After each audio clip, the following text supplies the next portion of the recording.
추수감사절은 미국 최대의 명절입니다. 그래서 많은 사람들이 고향을 찾아가서 또 부모님을 뵙고 그런 가족의 명절이기도 합니다.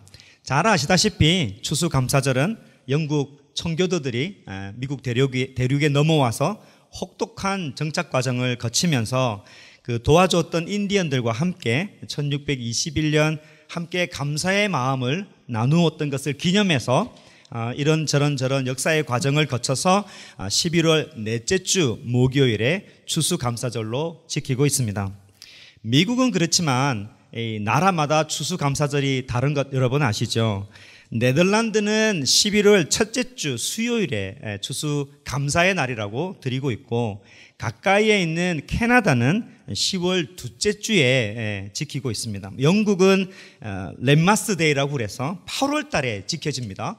그래서 밀을 수확할 때 그 수확을 하는 것을 통하여서 감사의 마음을 받아서 이 감사절을 지킨다고 합니다. 나라마다 지키는 추수감사절이 다 다르지만은 성경에 보면 실제로 이 추수감사절이라는 용칭이 없습니다. 성경에 없는 절기입니다. 성경에 많은 절기가 있지만 이 추수감사절과 가장 가까운 절기가 있다면 오늘 우리가 볼 초막절이 되겠습니다. 그래서 용어가 생소하겠지만 성경에 많이 나와 있는 절기 중에 하나고, 이 초막절이 추수감사절과 가장 가까운 성경의 절기가 되겠습니다. 초막절은 별칭이 좀 많이 있습니다. 초막절을 다른 이름으로 부르는데 두 가지 정도가 있습니다. 하나는 수장절이라고 합니다. 그러니까 음식을 추수해서 곳간에 저장하는 것을 수장이라고 그러는데, 이 초막절에 열매를 봄에도 추수를 하고 가을에도 추수하는데, 이때 이 시즌에 포도나 올리브 등 그 열매들을 추수를 해서 저장을 하는 시즌입니다. 그래서 이 초막절을 이때 수장절이다 이렇게 부릅니다. 그 초막이라는 게 어떻게 보면 텐트잖아요. 그래서 실제로 광야에 이들이 장막 가운데 거했기 때문에 초막절을 장막절이다 이렇게 이야기합니다. 그러니까 초막절, 수장절, 장막절 이렇게 같이 한 용어로 통용이 되기도 합니다.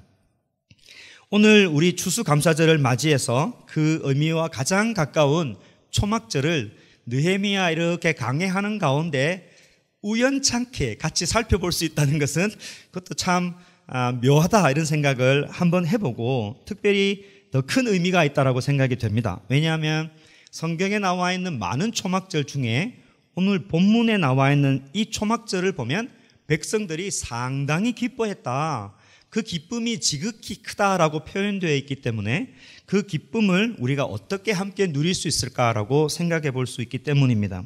17절 말씀을 여러분 한번 보시면 이 백성들이 얼마나 크게 기뻐했는지 나와 있습니다. 17절 말씀을 읽겠습니다.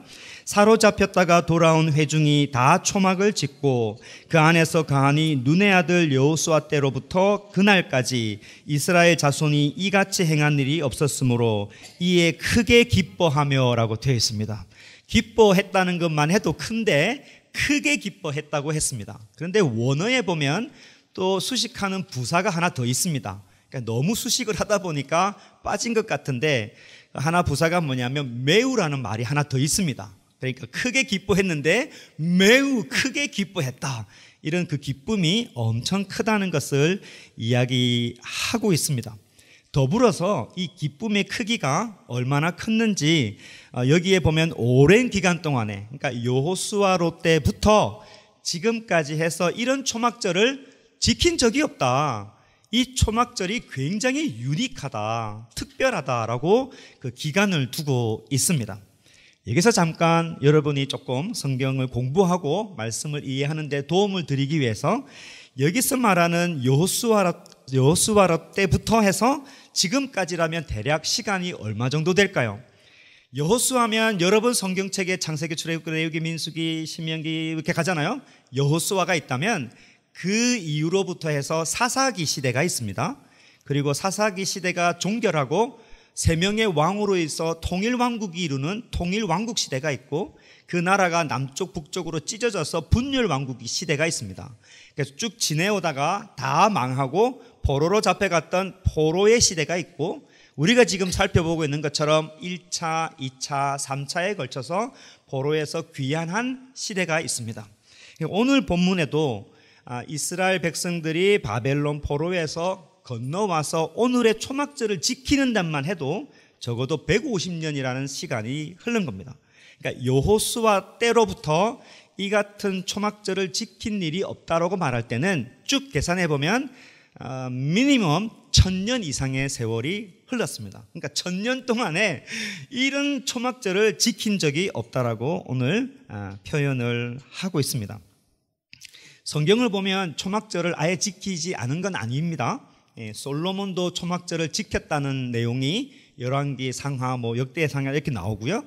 가까이에는 에스라서 3장에 보면 바벨론에서 포로에서 귀환했을 그 첫 해에도 초막절을 지켰다는 것을 알 수가 있습니다. 그럼에도 불구하고 여기에서 그와 같은 일이 없었다는 이 말은 그 규모가 상당했다는 것이죠. 이 많은 백성이 지역적으로 몇 사람이 가족별로 그룹별로 지킨 게 아니라 온 백성이 한 마음이 되어서 이 기쁜 마음으로 초막절을 지킨 적이 이전에는 없었다, 이런 표현이 되겠습니다. 그래서 오늘 저와 여러분은 오늘 말씀을 통해서 유다 백성들이 어떻게 이 기쁨의 초막절을 가지게 되었는지, 그래서 우리도 어떻게 하면 그 똑같은 기쁨과 감격으로 추수감사절을, 이 시즌을 보낼 수 있을까 한번 살펴보려고 합니다. 오늘 본문에 나타난 이 초막절을 여러분 조금 더 이해를 하시려면 지난주 설교를 조금 더 리마인드를 하실 필요가 있습니다. 그 배경을 좀 복습할 필요가 있는 것이죠. 어떤 배경 가운데 이 초막절이 지금 시행이 되었느냐 하는 겁니다. 느헤미야 8장에 이렇게 들어오게 되면 7월 1일이라는 날짜가 중요하다고 했습니다. 유대인들에게는 나팔절이고 새해가 시작되는 날입니다. 그 7월 1일에 이 유대 백성들에게 아주 큰 놀라운 부흥의 역사가 일어났다는 것을 여러분 잘 아실 겁니다. 이 부흥의 역사가 얼마나 놀라운가, 그 어떤 면에서 이 부흥의 역사가 놀라운지를 살펴보았는데, 첫 번째는 수만 명 되는 3만 명, 4만 명, 5만 명 되는 이 수많은 사람들이 일제히 한 사람이 움직이는 것처럼 움직였다는 이 놀라운 어떤 협동력, 단결력, 어떤 사람 속에서 움직이는 하나님의 힘들을 우리가 볼 수가 있는 것이고, 두 번째는 이분들이 억지가 아니라 자율적으로 하나님 말씀 앞에 가서 에스라를 청해서 하나님의 말씀을 읽어달라고 했던 이 부흥의 물결이 참 중요하다라고 우리가 살펴보았습니다. 하나님의 말씀이 우리 마음 깊이 들려지게 되면 여러 가지 변화가 있는데요. 이 12절, 오늘 13절부터 시작했는데 이 12절 앞부분에까지 보면은 하나님의 역사가, 말씀의 역사가 일어났을 때 세 가지 변화가 있다는 것을 그 안에 볼 수 있습니다. 그러니까 지정의의 변화가 있습니다. 지적인 변화는 이분들이 깨닫기 시작했습니다. 이런 게 있었구나, 깨닫기 시작했고, 정적인 변화는 회개하기 시작한 것입니다. 이 안에 있는 모든 것들을 내어놓고 하나님 앞에 깨달은 것들을 감정적으로 하나님 앞에 회개하고 뿐만 아니라 기쁨에 충만했다는 것을 볼 수가 있습니다. 그리고 마지막 구절에 보면은 이런 것뿐만 아니라 의지적인 변화도 있었습니다. 은혜 받고 그걸로 끝이 아니라 있는 것을 나누어주고 준비되지 못한 사람들과 함께하는 이 소통하고 공유하는 역사도 있었다는 것을 볼 수가 있습니다. 그렇게 하나님의 말씀이 들려지면 지정의의 변화가 있다는 것을 우리가 봤습니다. 이 놀라운 사건이 7월 1일 단 하루 만에, 그것도 한 사람이 아니라 수만 명이 일제히 동시에 하루 종일 일어났다는 점에서 이 8장 1절부터 12절까지의 그 모습이 얼마나 대단한지 여러분이 그 그림을 가지고 오늘 13절 말씀을 보아야 합니다. 오늘 13절엔 이렇게 시작합니다. 그 이튿날이라고 합니다. 그러면 여러분이 말씀을 잘 보고 계시면 이 그 이튿날이 며칠이 되겠습니까? 그렇죠. 7월 2일이 되는 겁니다. 그래서 오늘 13절부터 시작하는 18절까지의 이 이야기는 유대력으로 7월 2일의 이야기가 됩니다. 백성들이 다 은혜를 받고 이제 집에 돌아간 상태입니다. 그런데 13절에 보면 이 하나님의 말씀이 이제는 백성들에게 포커스를 맞추지 않고 중간 리더들, 유대 백성의 리더들에게 포커스를 맞추고 있는 점은 좀 독특합니다. 만약에 여러분이 리더라면 이 가운데 백성의 족장이었고 또 제사장이었고 하나님의 말씀을 가르치는 레위인이었다면 여러분의 이 감격은 어땠을까요? 이 많은 유대 백성들이 일제히 하나님 앞에서 회개하고 자기 자신을 돌아보는 이 신비한 역사를 여러분이 지도자의 입장에서 보았다면 여러분의 감격은 어땠을까요? 아마 잠을 자지 못했을 거라고 생각합니다. 밤새도록 뒤치적거리며 이게 무슨 일일까? 하나님께서 말씀을 통해서 무슨 일을 하실까? 그런 기대와 또 말씀이 성취되어지는 일들을 바라보면서 쉽게 집에 가서 우리식으로 이야기하면 오늘 주일 예배 마쳤으니까 TV 틀어놓고 소파에 앉아서 이거 좋았다라고 이런 상황은 아닌 것 같습니다. 놀라운 광경을 밤새도록, 그리고 자기들도 힘들게 레위인으로서 백성들을 찾아가서 말씀을 다 가르치고 힘든 마음으로 똑같이 집에 왔을 때 백성들이 쉬고 있을지 모르지만 이 지도자들은 그러지 않았을 것이라고 생각이 됩니다. 왜 그랬을까요? 하나님의 말씀이 사람들의 마음속에서 살아서 역사하신다는 것을 눈으로 보았기 때문에 그렇습니다. 지식적으로 알았던 말씀이 백성들 마음속에서 살아서 움직이는 역사를 보았기 때문에 말씀을 가르치는 지도자 입장에서는 편히 잘 수 있는 상황이 아니라는 것입니다. 히브리서 말씀에 하나님의 말씀을 어떻게 이야기합니까? 말씀은 살아있다고 그랬고 운동력이 있다, 활력이 있다고 말했습니다. 좌우의 어떤 날선 검보다도 더 예리했다고 그렇게 말씀합니다. 그래서 혼과 영과 골수와 관절을 찔러 쪼개기까지 하고 사람의 마음과 생각과 뜻을 판단한다고 했습니다. 그래서 이 지도자들이 하나님의 말씀이 그렇게 역사하는 것을 눈으로 봤습니다. 그래서 잘 수가 없었던 것이죠. 우리가 함께 신앙생활을 하면서 기쁜 일이 많이 있을 겁니다. 그런데 가장 기쁜 일이 뭐냐면 어떤 사람 속에 하나님의 말씀이 역사해서 그 사람이 변해가는 것을 보는 게 우리의 가장 큰 기쁨입니다. 그게 진짜 참 기쁨이어야 합니다. 연약한 사람도 있고 나약한 사람도 있고 또 신앙이 있는 사람도 있지만은, 그러나 하나님의 말씀이 어느 순간의 역사에서 그 인생 속에 강하게 임재하여서 그 말씀대로 순종하고 어떤 것을 결단해 가는 간증을 듣게 될 때 그게 참 우리의 기쁨이 되어야 합니다. 제사장은, 레위인들은 하나님의 말씀을 잘 아는 사람입니다. 저 같은 목사들, 강도사, 전도사처럼 하나님의 말씀을 가르치는 사람들입니다. 이 사람들이 7월 2일 날 왜 에스라한테 다시 찾아갔을까요? 다 알고 있는 말씀이잖아요. 에스라가 말씀을 낭독하면 그 말씀을 설명해서 통역하고 해석해서 백성들에게 가르쳐주는 사람들인데 무엇이 더 궁금해서 에스라한테 찾아갔을까요? 우리식으로 하면 에스라 선생님 성경 공부 진짜 잘 가르친다더라, 우리 가서 말씀 좀 배우자, 그런 태도는 분명히 아니었을 것입니다. 익히 알고 있는 이 하나님의 말씀에 대해서 두려움을 가지고 에스라 앞에 나간 것입니다. 이 말씀, 지식 속에 있는 이 말씀 앞에서 우리가 무엇을 더 순종해야 할까?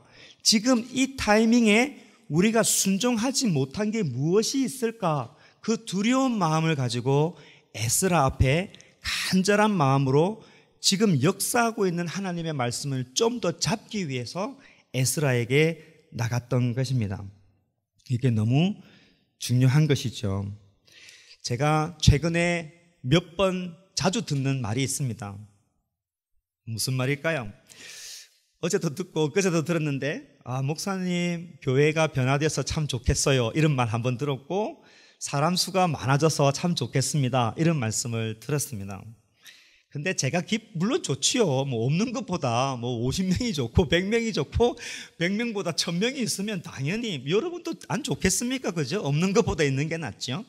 그러나 진짜 기쁜 것은 목회자로서 이 회중 가운데 성도들이 하나님의 말씀을 듣고 은혜를 경험하는 것을 보는 게 진짜 기쁨입니다. 제가 이걸 가지고 참 기뻐합니다. 여러분 찬양할 때 막 화음도 나오고 박수도 치고 기뻐하는 모습도 보고, 화요 중보기도 때 기도하면 제가 기도합시다 뭐 억지로 시키는 게 아니라 본인들이 계속 기도하니까 내가 이걸 언제 멈춰야 되나 이런 생각을 하고 있고, 기도에 지난 시간에는 기도 다 마쳐서 이제 집에 가야 될 나름대로 생각해서 좀 빨리 마쳤는데 집에를 다들 안 가시더라고.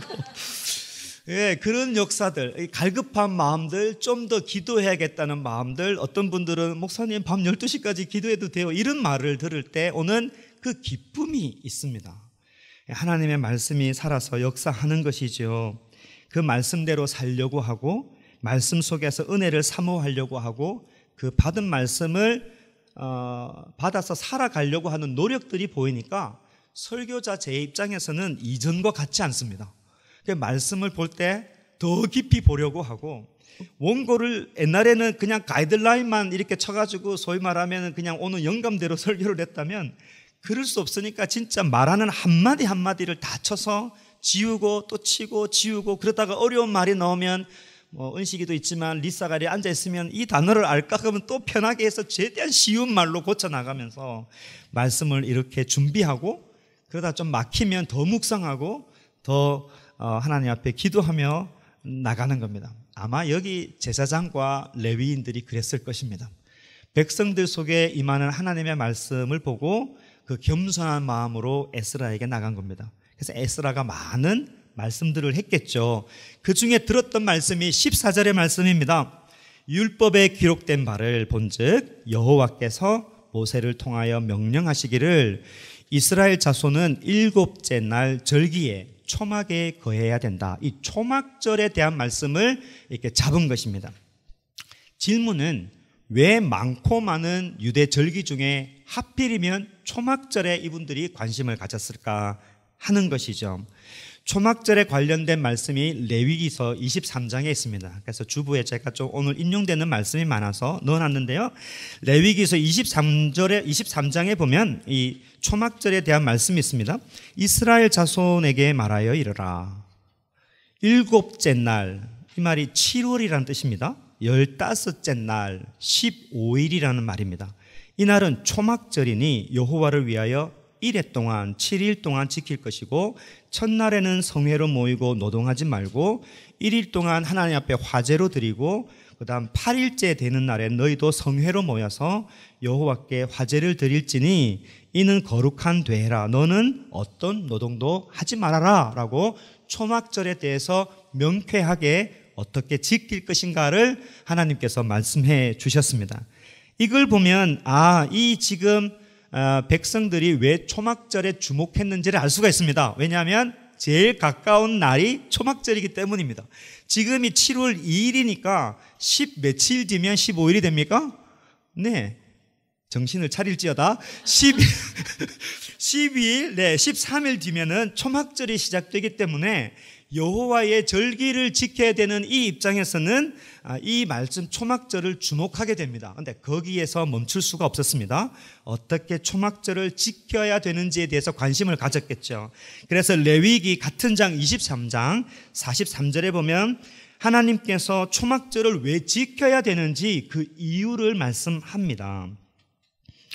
이는 내가 이스라엘 자손을 애굽 땅에서 인도하여 내던 때에 초막에 거주하게 한 주를, 누가 초막에 거주하게 했습니까?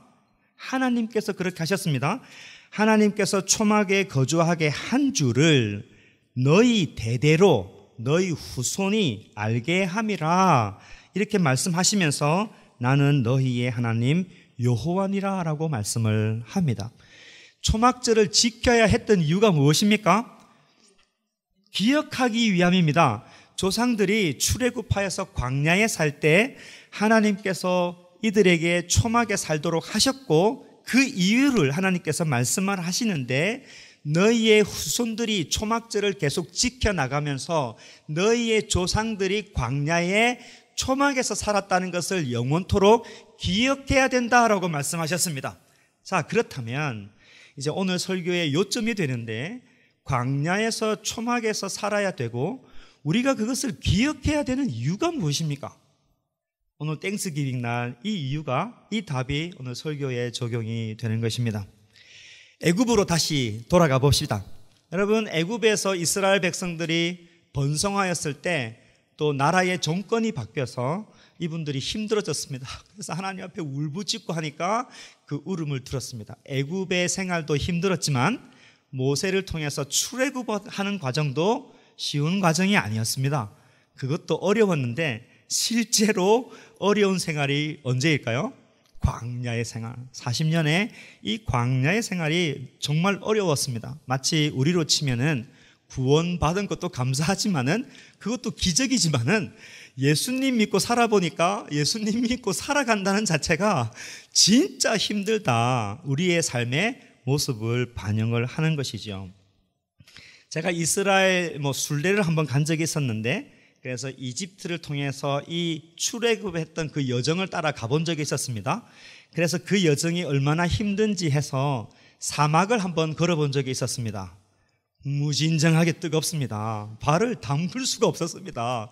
데스밸리 역에 가서 한번 걸어봤는데요, 그게 있는 사막하고는 비교가 되지 않습니다. 그 땅을 계속 걸어가야 된다는 것은 이 한두 명이 아닌 백성의 입장에서는 정말 힘든 일입니다. 그게 잠깐 일주일 참는 게 아니잖아요. 40년의 이 광야길을 걸어간다는 것은 밤에는 춥고 낮에는 덥고, 그게 보면 정말 우리말로 말하면 이파리가 없습니다. 이 초록색이 온 천지 이렇게 돌밖에 없는 그 생활 속에서 어떻게 생활을 할 수가 있겠습니까? 그러니까 이스라엘 백성들이 우리가 잘 알다시피 엄청 뭘 합니까? 불평을 합니다. 물이 없다, 먹을 것이 없다, 춥다, 덥다, 난리가 난 겁니다. 그래서 이 사람들이 하는 고백이 뭡니까? 차라리 어디로 돌아갑니까? 그냥 애굽으로 돌아가자. 그러니까 광야가 너무 힘들다는 겁니다. 그런데 하나님께서 하신 일을 한번 볼까요? 바위 속에서 물을 주시고, 배고프다 그러니까 만나를 내리시고, 덥다고 그러니까 하나님께서 덥다고 그러니까 구름 기둥으로 덮어주시고, 불 기둥으로 밤에 춥다고 하니까 기적처럼 이끌어 주셨던 것을 봅니다. 그것만 해도 사실은 아무리 하나님 그래 해주셔도 이게 쉽지 않습니다. 여러분, 짜장면이 아무리 맛있다고 그래도 40년 동안 짜장면 먹으면 진짜 미칠 것 같아요. 하늘에 만나를 주시지만 그걸 가지고 삶아 먹고 볶아 먹고 찢어 먹고 해도 너무 힘들 것 같아요. 그렇게 힘든데도 하나님이 공급해 주셨잖아요. 그럼에도 불구하고 좀 사는 게 좋으면 얼마나 좋을까요? 아파트는 아니라 할지라도 좀 갈 때마다 좀 튼튼한 집이 있으면 얼마나 좋을까요? 하나님께서 어디에 거하게 하십니까? 장막에 거하게 하십니다. 말이 좋아 장막이지. 제가 텐트를 좋아하잖아요. 야밤에 가서 텐트에 잠자고 있을 때 바람이 부는 날, 이게 하나가 이렇게 딱 팩이 안 돼가지고 이 천이 달랑달랑 거리면은 그게 얼마나 시끄러운지 모르겠다. 밤새도록 이 장막에 거한다는 게 참 쉬운 일이 아닙니다. 여러분, 잠자다가 지붕에 거미 하나만 지나가도 난리인데, 그게는 오만 독사들이 있고 정갈들이 있는데, 아침에 일어나는데 정갈 2마리가 기어가면 기절 초풍할 노릇 아니겠습니까? 그 가운데, 초막 가운데 하나님께서 살아야 된다, 이렇게 말씀하셨습니다. 대충 감이 오시죠? 하나님께서 왜 장막에 거하게 하고 초막에 거하게 하셨는지. 하나님만 의지하라. 너희의 조상들이 광야에서 하나님만 의지했다. 그리고 더불어서 광야에서 이 백성들이 할 수 있는 것은 하나도 없었지만 하나님께서 이 백성들을 돌보셔서 약속의 땅 가나안 땅으로 이끌었다. 그것을 초막절을 통해서 이 후손들이 깨닫기를 원했던 것입니다. 기억하기를 원한 것이죠. 광야에서 지키시고 광야의 백성을 약속의 땅으로 인도하셨던 하나님을 기억하는 게 초막절의 의미입니다. 사람들은 참 교만합니다. 광야에서 조금이라도 자기가 믿는 한 0.001%의 믿는 구석이 있었다면 하나님이 99.9999%를 다 해주셔도 우리가 가지고 있는 0.0001% 때문에 우리가 교만해서 하는 말이 뭐냐면 그 힘 때문에 내가 광야를 잘 견뎠다, 이렇게 말하는 게 사람의 교만입니다. 그리고 가나안 땅에 돌아가도 하나님께서 그 많은 일을 해주셨음에도 불구하고 내가 믿고 의지하고 잡고 지탱하고 있는 0.0001 눈에 보이지 않던 그거 하나를 생각하면서 내가 그렇게 해서 가나안 땅에 도착했다라고 말하는 게 사람의 마음입니다. 하나님께서 그 모든 것을 다 없애셨습니다. 그래서 광야 가운데 아무것도 없이 전적으로 하나님만 의지하도록 하신 것입니다. 생각해 보십시오. 우리가 이렇게 믿음으로 생활하고 있지만 어쨌든 나의 힘과 나의 노력으로 나의 지혜를 모아서 어떤 휴민트를 통해서 지혜를 모아서 살아가고는 있지만 그게 진짜 퍼센트에 들지도 않는 정말 아무것도 아닌 것입니다. 하나님께서 우주의 질서를 지키시니까 우리가 살 수 있는 겁니다. 노아의 심판을 생각해 보십시오. 그 심판을 다른 말로 하면 하나님께서 질서를 거둬 가셨기 때문에 온 심판입니다. 하나님께서 이 세상에 우리 눈으로 계산할 수 없는 이 질서를 한번 거두어 가시면 우리가 이 땅에서 살 수 없는 겁니다. 지금처럼 많은 질병들이 있지만 어쨌든 이차 저차에서 하나님께서 지켜주셨기 때문에 우리가 여기에서 예배를 드리고 있는 겁니다. 그럼에도 불구하고 내가 좀 잘한다고, 내가 좀 경험이 있다고, 내가 그 잘난 자존심으로 이 우주 안에서 세상 속에서 움직이는 하나님의 위대한 섭리 앞에서 내가 믿는 요만큼의 그것 때문에 하나님이 있는 둥 없는 둥 이런 말에 교만한 말이 우리 가운데 있으면 안 된다는 것입니다. 하나님 앞에 겸손해야 되는 것이죠. 그러니까 추수감사절에 우리가 기본적으로 가져야 될 것은 하나님 앞에 겸손한 것입니다. 하나님은 그것을 너무 잘 아셔서 광야 가운데 우리로 하여금 초막 가운데 살게 하시고 우리로 하여금 그것을 영원토록 기억하게 하셨다는 것입니다. 그래서 이 이스라엘 백성들이 오늘 본문에서 초막절을 맞이하여서 그렇게 크게 기뻐하는 것입니다.